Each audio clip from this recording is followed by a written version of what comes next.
بسم اللہ الرحمن الرحیم، اللہم صلی علی محمد وعلی آل محمد۔ السلام علیکم ورحمۃ اللہ۔ تمام تعریفیں اللہ رب العالمین کے لیے جو تمام جہانوں کے پروردگار ہیں۔ بعد اللہ رب العزت کی تعریف کے لاکھوں کروڑوں درود و سلام بجانب خاتم النبیین حضرت محمد مصطفیٰ صلی اللہ علیہ وآلہ وسلم پر۔ اللہ رب العالمین کا بہت بڑا کرم ہے کہ انہوں نے ہمیں اپنے محبوب خاتم النبیین حضرت محمد مصطفیٰ صلی اللہ علیہ وآلہ وسلم کو امتی بنایا۔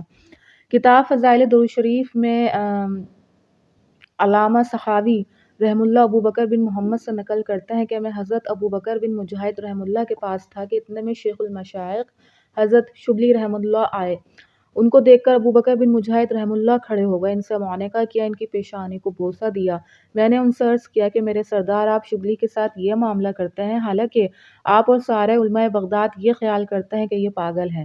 انہوں نے فرمایا کہ میں نے وہی کیا جو حضور اقدس صلی اللہ علیہ وآلہ وسلم کو کرتے دیکھا۔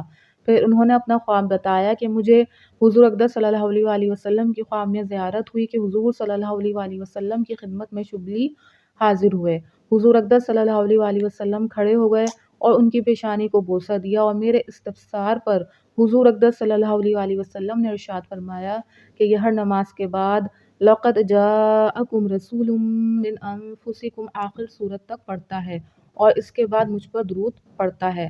کہ ایک اور روایت میں ہے کہ جب بھی فرض نماز پڑھتا ہے اس کے بعد یہ آیت شریفہ لَقَدْ جَاءَكُمْ رَسُولٌ مِّنْ أَنفُسِكُمْ پڑھتا ہے، اور اس کے بعد 3 مرتبہ صلی اللہ علیہ یا محمد، صلی اللہ علیہ یا محمد، صلی اللہ علیہ یا محمد پڑھتا ہے۔ ابو بکر کہتے ہیں کہ اس خواب کے بعد جب شبلی آئے تو میں نے ان سے پوچھا کہ نماز کے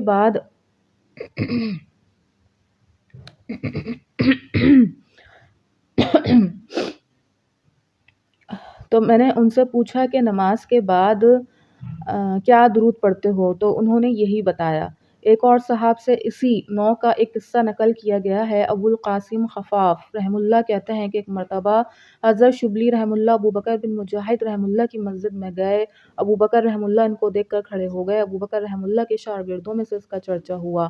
انہوں نے استاد سے عرض کیا کہ آپ کی خدمت میں وزیر اعظم آئے، ان کے لیے تو آپ کھڑے ہوئے نہیں، شبلی کے لیے آپ کھڑے ہو گئے۔ انہوں نے فرمایا کہ میں ایسے شخص کے لیے کیوں نہ کھڑا ہوں جس کی تعظیم حضور اقدس صلی اللہ علیہ وآلہ وسلم خود کرتے ہوں۔ اس کے بعد استاد نے اپنے خواب بیان کیا اور یہ کہا کہ رات میں نے حضور اقدس صلی اللہ علیہ وآلہ وسلم کی خواب میں زیارت کی تھی۔ حضور اقدس صلی اللہ علیہ وآلہ وسلم نے خواب میں ارشاد فرمایا تھا کہ کل تیرے پاس ایک جنتی شخص آئے گا، جب وہ آئے تو اس کا اکرام کرنا۔ ابو بکر رحم اللہ کہتے ہیں کہ اس واقعے کے 1 دن کے بعد پھر حضور اقدس صلی اللہ علیہ وآلہ وسلم کی خواب میں زیارت ہوئی۔ حضور اقدس صلی اللہ علیہ وآلہ وسلم نے خواب میں ارشاد فرمایا کہ اے ابو بکر، اللہ تعالیٰ تمہارا بھی ایسا ہی اکرام فرمائے جیسا کہ تم نے ایک جنتی آدمی کا اکرام کیا۔ میں نے عرض کیا یا رسول اللہ صلی اللہ علیہ وآلہ وسلم، شبلی کا یہ اعزاز آپ کے ہاں کس درجے سے ہے؟ حضور صلی اللہ علیہ وآلہ وسلم نے ارشاد فرمایا کہ یہ 5 نمازوں کے بعد آیت پڑھتا ہے لَقَدْ جَاءَكُمْ رَسُولٌ مِّنْ أَنفُسِكُمْ، اور 80 برس سے اس کا یہ معمول ہے۔